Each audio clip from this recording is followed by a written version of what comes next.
Short में बताया गया है कि हम घर गृहस्थ परिवार समाज में रहकर हर व्यक्ति भगवान को याद करता है। कोई घर में पूजा पाठ करता है, कोई मंदिर में जाकर पूजा पाठ करता है, कोई तीर्थ यात्रा करता है, कोई ध्यान लगाता है। बस सबका शिकायत यही कि मन ईश्वर में जुड़ता नहीं है। उसका कारण क्या है? पहला कारण ये है कि भगवान से प्रेम करते हैं, भगवान को याद करते हैं, मगर भगवान की पहचान नहीं रखते हैं। भगवान का परिचय नहीं है कि वो कौन है, उसका नाम क्या है, रूप क्या है, गुण क्या है, कर्तव्य क्या है। जब तक सत्य परमात्मा का सत्य पहचान नहीं होगा तो सत्य परमात्मा से हमारा मन कैसे जुड़ेगा। तो यहाँ पे पहले परमात्मा का परिचय बताया जाता है कि जैसे आत्मा निराकार इस शरीर रूपी वस्त्र धारण कर इस शरीर रूपी गाड़ी को चलाती है, उसी तरह आत्मा का पिता परमात्मा भी निराकार है, मरो जन्म से न्यारा है। तो कभी भी हमें परमात्मा को याद करना है, परमात्मा से कनेक्शन जोड़ना है, उसकी अनुभूति करना है, तो क्या करना पड़ेगा? अपने देह रूपी रबड़ को भूलना पड़ेगा, अपने को आत्मा समझना पड़ेगा, क्योंकि आत्मा का पिता परमात्मा है, इस शरीर का पिता परमात्मा नहीं है। इसलिए गीता में स्पष्ट परमात्मा बोले हैं कि देह है सही, देह के सारे संबंधों को भूलकर मामेकम याद करो, मन को मेरे में लगा लो तो मैं सभी पापों से मुक्त कर दूंगा। ये भगवान का वादा है। तो कहने का मतलब परमात्मा को याद करने के लिए कोई घर गृहस्थ को, परिवार को, समाज को छोड़ने की जरूरत नहीं है। हमें उसी में रहना है, मगर समय निकाल कर जब परमात्मा की याद में बैठते हैं उस समय न हमको शरीर की याद आए, न शरीर के संबंधी, न शरीर के पदार्थ। बस मैं एक आत्मा हूँ, मुझ आत्मा का पिता परमात्मा है। उस पिता परमात्मा को जब अपने को आत्मा समझकर याद करेंगे तो हमारा मन का कनेक्शन उससे जुड़ेगा। जैसे हमें पावर हाउस से कनेक्शन जोड़ना है तो अगरबत्ती दिखाएंगे, माला जप करेंगे, मंत्र पढ़ेंगे, थोड़ा कनेक्शन आ जाएगा। कनेक्शन जोड़ने के लिए अपना न्यूट्रल फेस दोनों तार जोड़ना पड़ेगा, और तार जोड़ने के लिए सिस्टम से जोड़ना पड़ेगा, क्योंकि पावर हाउस में जो तार है उस पर रबड़ नहीं है, हमारे घर में जो तार उस पर रबड़ है। अब हम रबड़ सहित कनेक्शन जोड़ देंगे तो लाइट आएगी नहीं। तो उसके लिए क्या करना पड़ेगा? घर का जो तार है, तार का रबड़ छुड़ाते हैं, न्यूट्रल फेस दोनों जोड़ते हैं, तब वहाँ से पावर मिलता है और शक्ति आती है, ऊर्जा आती है, हमारे घर का सारा सिस्टम काम करता है। उसी तरह हमें परमात्मा से मन का तार जोड़ना है, क्योंकि आत्मा भी निराकार है तो परमात्मा भी निराकार है। मगर दोनों में अंतर क्या है? अंतर इतना ही है कि आत्मा के ऊपर शरीर का रबड़ लगा हुआ है, मगर परमात्मा के ऊपर कोई शरीर का रबड़ नहीं है। इसलिए परमात्मा कहते हैं कि पहले देह रूपी रबड़ को भूल जाओ, अपने को आत्मा समझकर मुझ पिता परमात्मा को याद करो। तो इस तरह मन को ईश्वर में जोड़ते हैं, ईश्वर की अनुभूति करते हैं, आत्मा अनुभूति करते हैं, परमात्मा अनुभूति करते हैं, तो आत्मा के अंदर 8 शक्तियों की प्राप्ति होती है। सहन शक्ति, निर्णय शक्ति, परखने की शक्ति, समाने की शक्ति, सहयोग की शक्ति, समेटने की शक्ति, सामना करने की शक्ति, विस्तार को संकीर्ण करने की शक्ति नेचुरल आत्मा के अंदर आती है। और जिस आत्मा के अंदर ये 8 शक्तियाँ आ जाती हैं, वो हर परिस्थिति, हर विघ्न, हर समस्या में सफलता प्राप्त करती हैं, क्योंकि राजयोग के द्वारा उसके पास 8 शक्तियों हाजिर हो जाती हैं। आइए आगे चलते हैं।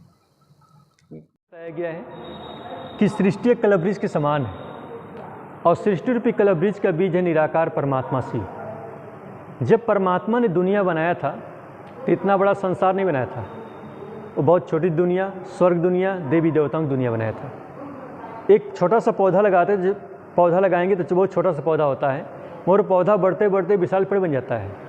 उसी तरह परमात्मा ने जो दुनिया बनाया था शुरू में, तो इतना बड़ा संसार नहीं बनाया था। बहुत छोटी दुनिया, स्वर्ग दुनिया, देवी देवताओं की दुनिया, सुखमय संसार बनाया था, मगर दुनिया धीरे धीरे विशाल पेड़ के समान बन गया। तो फिर से परमात्मा अगर बता रहे हैं कि ये दुनिया अब विशाल पेड़ बन गया, तो फिर से कुछ हर चीज़ का एक अर्धवाय होता है, वो पूरा होगा, फिर परिवर्तन होता है। तो परमात्मा बताते हैं कि सतयुग और त्रेता 2 युग को स्वर्ग कहा गया। सतयुग त्रेता को स्वर्ग क्यों कहा गया? क्योंकि सतयुग त्रेता में एक धर्म, एक भाषा, एक कुल, एक मत था। यहाँ पे कोई हिंदू, मुस्लिम, सिख, ईसाई नहीं थे। यहाँ पे कोई चीन, जापान, इंग्लैंड जो नहीं था, पूरा विश्व का भारत था। पूरे विश्व की प्रॉपर्टी भारत के हाथ में थी, पूरे विश्व के मालिक ये देवी देवताएं थे। इसलिए सतयुग त्रेता को स्वर्ग कहा गया। मगर देवी देवताएं भी जन्म चक्कर में आते हैं। सतयुग के बाद त्रेता में गए, त्रेता के बाद द्वापर में गए, द्वापर में दुखी अशांत होने लगे। अब देवी देवताएं दुखी अशांत क्यों होते हैं? क्योंकि जन्म चक्कर में आने से भी बॉडी कॉन्शियस देव विमान में आ गए। तो इनके अंदर भी कोई ना कोई अवगुण बुराइयाँ आ गई। अब जिसके अंदर अवगुण बुराइयाँ आ जाएगी वो अपने आप को देवी देवता कैसे कहलाएगा? तो यही देवी देवताएं द्वापर में क्या बन जाते हैं? हिंदुस्तान में रहने के कारण हिंदू बन जाते हैं। हिंदू कोई अपना असली धर्म नहीं है, हिंदू का असली धर्म है सनातन धर्म। और सनातन धर्म किसे कहा जाएगा? आदि सनातन देवी देवता धर्म को। हम ही आप सतयुग त्रेता में थे, हम लोग के अंदर कोई बुराइयां नहीं, विकार नहीं, अवगुण नहीं, दुख अशांति नहीं, तो हमारा जीवन देवी देवता की तरह था।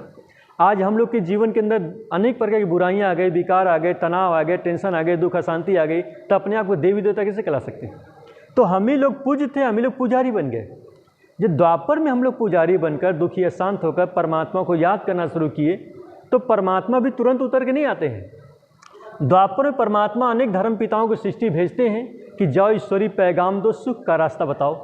तो परमात्मा पहले सृष्टि में किसको भेजा द्वापर में? इब्राहिम जी को। आज से 2500 वर्ष पहले इब्राहिम जी आकर इस्लाम धर्म का स्थापना किए, पहला धर्म। दूसरा महात्मा बुद्ध आए और बौद्ध धर्म का स्थापना किए। तीसरा क्राइस्ट आए और क्रिश्चियन धर्म का स्थापना किए। चौथा शंकराचार्य जी आए और संन्यास धर्म का स्थापना किए। पांचवा मोहम्मद साहब आए और मुस्लिम धर्म का स्थापना किए। इस तरह द्वापर से अनेक धर्म पिताएं सृष्टि पाते गए और अपने अपने धर्म की स्थापना किया। जो जिस धर्म को स्वीकार किया उस धर्म का हो गया।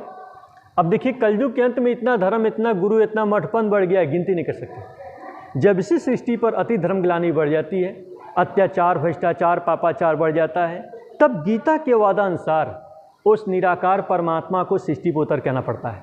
और परमात्मा आते हैं तो किसी माँ के द्वारा जन्म लेते नहीं हैं, वो तो पर काया प्रवेश करते हैं। एक साधारण वृद्ध मानवतन का आधार लेते हैं जिनका नाम रखते हैं प्रजापिता ब्रह्मा। अब ब्रह्मा के द्वारा परमात्मा संदेश देते हैं कि अब कलयुगी दुनिया का महाविनाश होने वाला है, सतयुगी दुनिया फिर आने वाली है। क्योंकि परमात्मा आकर नई दुनिया के लिए स्थापना करने के लिए नया पौधा लगा रहा है। तो इस सृष्टि का बीज कौन है? स्वयं निराकार परमात्मा। इसलिए सृष्टि, गीता के 15वें अध्याय में इसका वर्णन है कि सृष्टि एक उल्टा वृक्ष के समान है।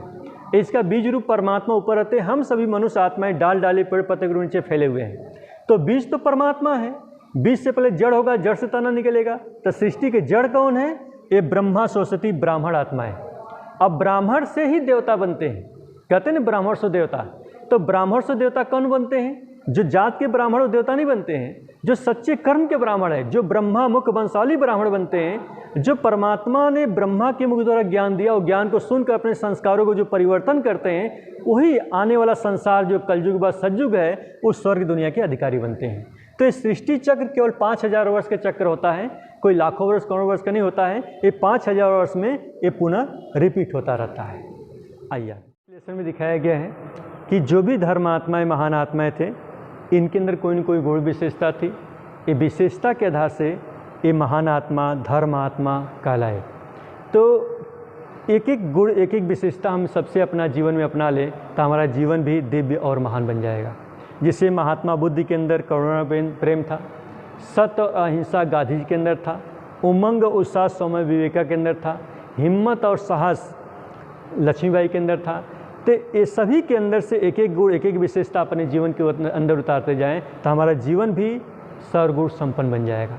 जैसे गुलदस्ता है, गुलदस्ता में वैरायटी प्रकार का फूल होगा तो अच्छा लगेगा, एक प्रकार का फूल होगा तो अच्छा नहीं लगेगा। तो उसी तरह जो इस सृष्टि के संपूर्ण मानव थे, परफेक्ट मानव थे, जो देवी देवताएँ थे, वो सर्वगुण संपन्न थे, 16 कला संपूर्ण थे, संपूर्ण निर्विकारी थे। तो हमको भी संपूर्ण 16 कला संपूर्ण, संपूर्ण निर्विकारी बनना है तो क्या करना पड़ेगा? जो सर्वगुणों का सागर, जो सुप्रीम पावर, जो सर्वशक्तिमान परमात्मा है, उसको सही रीति जानकर, पहचान कर जब उसमें मन को जोड़ते हैं, मन को वहाँ एकाग्र करते हैं, उसकी अनुभूति करते हैं, तो उसकी शक्तियाँ स्वतः हमारे अंदर प्राप्त होती है और आत्मा सर्वगुण संपन्न, 16 कला संपूर्ण, संपूर्ण निर्विकारी बन जाती है। तो हमारा जीवन धर्म आत्मा, महान आत्मा से उच्च उठकर देवात्मा बन जाती है। तो हमें परफेक्ट मानव बनना है, मनुष्य से देवता बनना है, तो हमें परम पिता परमात्मा जुड़ना पड़ेगा। हम धर्म आत्मा से जुड़ेंगे तो धर्मात्मा तक रह जाएंगे, महान आत्मा तक जुड़ेंगे तो महान आत्मा तक रह जाएंगे।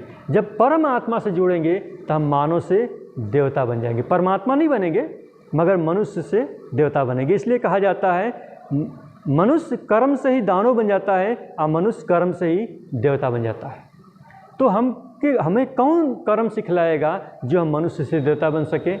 मनुष्य को देवता बनाने के लिए एक ही व्यक्ति है जो सुप्रीम पावर है, जो सर्वशक्तिमान है, जो परमपिता परमात्मा है, जब उसको अपना बना लेते हैं, उससे संबंध जोड़ लेते हैं, उससे अपना नाता जोड़ लेते हैं, एक के रास्ता से एक ही संबंध में जुड़ जाते हैं, तो हमारा जीवन संपूर्ण सफल हो जाता है।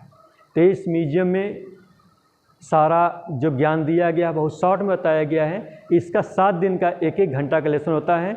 इसमें पूरा विस्तार से जानकारी प्राप्त करने के लिए कहीं भी प्रजापिता ब्रह्मा कुमारी ईश्वरीय विश्वविद्यालय से जुड़ेंगे, पूरा विस्तार जानकारी होगी, जीवन में बहुत लाभ मिलेगा। ओम शांति। म्यूजियम में चित्र दिखाकर गाइड किया गया। ये प्रजापिता ब्रह्मा कुमारी ईश्वरीय विश्वविद्यालय सारनाथ में जो जीवन मूल्य आध्यात्मिक कला मंदिर का म्यूजियम बनाया गया है। इस म्यूजियम में जो सारा चित्र बनाया गया है, चित्र का थोड़ा थोड़ा एक शॉर्ट में इशारा दिया गया है कि प्रजापिता ब्रह्मा कुमारी ईश्वरीय विश्वविद्यालय क्या समझाता है, क्या बताता है। आकर समझिए, देखिए, सुनिए और अपने जीवन में उतारिए। इसके बारे में इस म्यूजियम का नाम ही रखा गया है जीवन मूल्य आध्यात्मिक कला मंदिर। इस जीवन मूल्य आध्यात्मिक कला मंदिर ये सारनाथ में म्यूजियम, पुरातत्व म्यूजियम के सामने जो थाना बना हुआ है, थाना के पीछे, सर्वे थाना के पीछे ही आश्रम है, प्रजापिता ब्रह्मा कुमारी का आश्रम है। इस आश्रम में एक म्यूजियम बनाया गया है, जीवन मूल्य आध्यात्मिक कला म्यूजियम। इस म्यूजियम में आप आएंगे तो इसका विस्तार से पूरी जानकारी आपको मिलेगी।